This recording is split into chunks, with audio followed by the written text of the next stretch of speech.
ప్రవక్త అయిన ఏలియా చాలా సూటిగా మాట్లాడుతూ ఉన్నాడు.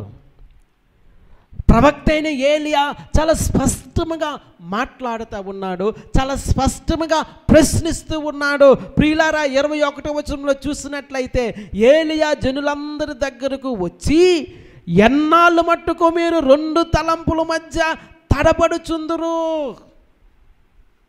ఎన్నాళ్ళు మట్టుకు మీరు 2 తలంపుల మధ్య తడబడుతూ ఉంటారు? ప్రియులారా, దేవుని వాక్యం చాలా స్పష్టంగా ఈ దినాన మనల్ని ప్రశ్నిస్తూ ఉంది. 2 తలంపుల మధ్య నీవు ఉన్నావా? 2 ఆలోచనల మధ్య నీవు ఉన్నావా? దిమనస్కుడివై ఉన్నావా?